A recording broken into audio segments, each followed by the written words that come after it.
এই বুথের প্রাক্তন পঞ্চায়েত এবং জেলা নেতৃত্ব বন্দে মাতরম। দেখেছিলাম যে দীর্ঘ একটা লম্বা সময় আপনি তৃণমূল কংগ্রেসে ছিলেন, আজ একেবারে নির্বাচনের সামনে বিজেপিতে যোগদান, কি বলবেন?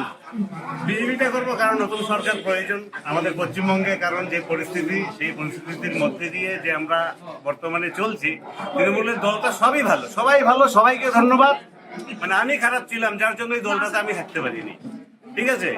তো আগামী দিনে পশ্চিমবঙ্গে যে নতুন সরকার আসছে এটা একদম পরিষ্কার দেখা যাচ্ছে, যার কারণে আজকে এই দলে যোগদান। এই বর্তমান 22, 23, 24, 25 অবধি আমি বসেছিলাম, আমি দেখছিলাম যে পজিশনটা কি দাঁড়াচ্ছে। তো দীর্ঘ অপেক্ষার পরে তো আমি আজকে বিজেপিতে যোগদান দিই। কি কি অভিযোগ ছিল আপনার নামে? আমার কারোর প্রতি কোনো অভিযোগ নেই, আমি কাউকে কোনো বাজে মন্তব্য করবো না, কারণ যাদের সাথে ছিলাম তারা যথেষ্ট ভালো ছিল। বললাম দাদা, আপনার সঙ্গে আপনার সহকর্মীরাই বিজেপিতে যোগদান করলো, মানে কতটা অস্বস্তিতে পড়তে পারে শাসক দল? আমার সাথে বর্তমানে 42টা পরিবার, আমার যে লিস্ট আছে আপনারা যদি দেখতে চান, আমি 42 জনের ফ্যামিলির লিস্ট আপনাদের আমি এখানে আজকে 20টার মতো ফ্যামিলি উপস্থিত হয়েছে। আমি বেশি বলবো না, যে মোটামুটি এখন হয়তো আরেকটু পরে হয়তো আরো বাকিরাও চলে আসবে, ঠিক আছে? 42 জন ফ্যামিলি এখানে একদম স্টিল না যে এখানে কম হবে না, আপাতত 42 জন থেকে 4টা করে ভোট হইলেও যা হিসাবে আসবে। হঠাৎ করে কেন এই সিদ্ধান্ত? হঠাৎ না, আমি দীর্ঘদিনের অপেক্ষায় ছিলাম যে যদি তৃণমূল দল থেকে মানে কোনো ব্যাপারে আমাকে মানে ওনারা সহযোগিতা করতেন বা ওনারা আমার পাশে দাঁড়াতেন, তাহলে হয়তো এই দিনটা আজকে দেখতে হতো না। তো তার মাঝে যেহেতু অনেকটা বছর কেটে গেল, 2022, 23, 24, 25 আমি ছাত্রীতে এসে আমার পুরো দলটাকে নিয়ে মানে বিজেপি মানে যারা বিজেপি করতো তাদেরকে নয়, যারা আমার সাথে তৃণমূল দলটা করতো, যারা আমার সাথে এই 42টা ফ্যামিলি ছিল, তাদের প্রত্যেককেই আমি বিজেপিতে নিয়ে আসছি। দাদা বলছিলাম কোথাও গিয়ে আপনার সঙ্গে আপনার অনুগামীদের এই বিজেপিতে যোগদান অসুস্থ থেকে ফেলতে পারে শাসক দলকে? 26 নির্বাচনে কি ফলাফল আশা করছেন?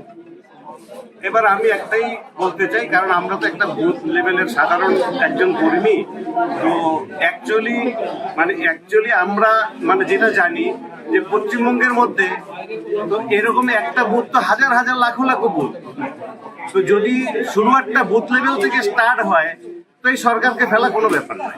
ভারত মাতা কি ভারত মাতা কি বিজেপি স্বাগতম স্বাগতম স্বাগতম বিজেপি স্বাগতম স্বাগতম স্বাগতম নরেন্দ্র মোদী স্বাগতম স্বাগতম স্বাগতম। শুধু বারাগুড়িয়া গোটা পশ্চিমবাংলার তৃণমূলের দুর্নীতির বিরুদ্ধে মানুষ সচেতন হয়ে গেছে।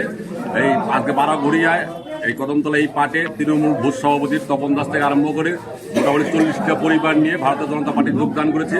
আমরা তাকে সাধারণ গ্রহণ করেছি, কারণ মানুষ এখন বিজেপিতে আসার জন্য একদম আনন্দিত এবং গর্বিত, কারণ তৃণমূল ছেড়ে যে আসতে পারছে, ওরা নিজেকে মুক্ত মনে করছে। এতদিন তৃণমূলের মধ্যে একটা বদ্ধ করেছিল, দুর্নীতির মধ্যে আবদ্ধ ছিল, ওরা বিজেপিতে আসার পর ওরা উচ্ছ্বাস, ওদের আনন্দ, ওরা পরিপূর্ণ। এখন গোটা পশ্চিমবঙ্গে বিজেপির ঝড় উঠেছে, তৃণমূল সবাই প্রত্যাখ্যান করছে এবং দুর্নীতি আর কেউ বরদাস্ত করছে না। 26-এ টিএমসি নামের দলটা যে 26-এর পরে আর খুঁজে পাওয়া যাবে না। ওরা ভারতবর্ষে 1800 দল আছে, তার মধ্যে একটা গিনতি হবে টিএমসি দলটা। পুরো ভারতবর্ষের মধ্যে টিএমসি দলের নাম নিশান মিটে যাবে, এটা থাকবেই না, নাম নির্মাণ নেওয়ার লোক থাকবে না, এদের দূর দূরান্ত পর্যন্ত দূরবীনে দেখা যাবে না। তাই ভারতীয় জনতা পার্টি আদর্শ, ভারতীয় জনতা পার্টির কার্যকর্তার যে সৎ আচার আচরণে তারা মুগ্ধ হয়ে আজকে ভারতীয় জনতা পার্টিতে 40টা পরিবার আজকে জয়েন করেছে।